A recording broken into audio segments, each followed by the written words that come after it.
ঢাকার প্রাণকেন্দ্র কাকরাইল।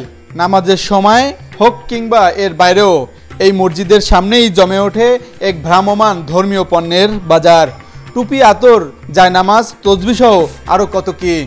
এই জায়গায় যে বইগুলো পাওয়া যায় সেগুলা বইগুলো আর কি এইগুলা তাবলিগের বই আর কি, তাবলিগের কাজ শেখার জন্য, তাবলিগের কাজ বোঝার জন্য, যেগুলা মুরব্বীরা সুন্দর ভাষায় লিখছে, এগুলো বড় বড় লাইব্রেরিতে ওইভাবে পাওয়া যায় না, আর এই জায়গায় সহজেই পাওয়া যায়। এর কারণে এই জায়গা থেকে কেনাটাই কমফোর্টেবল মনে করি আমরা।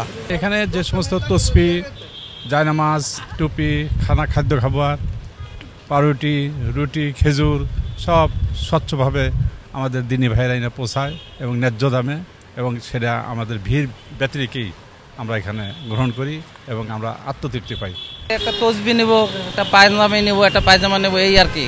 এরকম দাম বেশিও না আবার কমও না। এরা কাকরাইলের সামনে যে দোকানগুলো দেখতেছেন এগুলা ফুটপাতের দোকান হিসাবে মার্কেটের থেকে অনেক কম রাখতেছে দাম, ঠিক আছে, বেশি রাখে না, সীমিত ব্যবসা করে এরা ছেড়ে দিতেছে মাল, খুব একটা বেশি রাখতেছে না। সাধারণ জুমার দিন, ঈদের সময় কিংবা ইসলামিক মাহফিল চলাকালে এই বাজারে থাকে বাড়তি ভিড়। বিক্রেতাদের মুখে হাসি, কারণ ধর্মপ্রাণ মানুষের চাহিদা মেটাতে পেরে তারাও খুশি। মোটামুটি ভালো হয় আলহামদুলিল্লাহ। এই কখনো লোক কম হলে একটু বেচা কিনে কম হয়, আর বেশি হলে লোক একটু বেচা কিনে ভালো হয়, এই আর কি। আর কোয়ালিটি বলতে গেলে কোয়ালিটি আলহামদুলিল্লাহ আমরা কোয়ালিটিটা মেনটেন করি, কারণ এখানে সব বিদেশিরা আসে, সারা বিশ্বের থেকে বিদেশি মেহমানরা আসে, আমাদের থেকে আতর নেই। তাদেরকে চেষ্টা করি একটু ভালো কিছু দেওয়ার জন্য, যেন তারা নিয়ে বলতে পারে যে আমরা বাংলাদেশ থেকে আতর নিছি, না এই আতরটা খুব ভালো ছিল।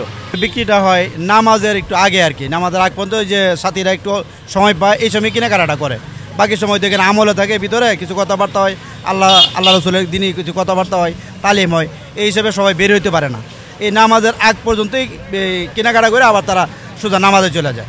এখানে আমি আছি প্রায় 15-16 বছর ধরে এই ব্যবসাটাই করতেছি। শুধু কেনাবেচা নয়, এই ছোট ছোট স্টল যেন আমাদের ধর্মীয় সাংস্কৃতিক ধারক ও বাহক। কাকরাইল মসজিদের এই ধর্মীয় পণ্যের বাজার তাই এখন এক পরিচিত দৃশ্য। কাকরাইল মসজিদের সামনে এই পণ্যের বাজার শুধু ব্যবসা নয়, এ যেন এক ধর্মীয় আবেগে গড়া মানুষের আত্মিক চাহিদার প্রতিফলন। জসিমউদ্দিন জয়, এশিয়ান টেলিভিশন, ঢাকা।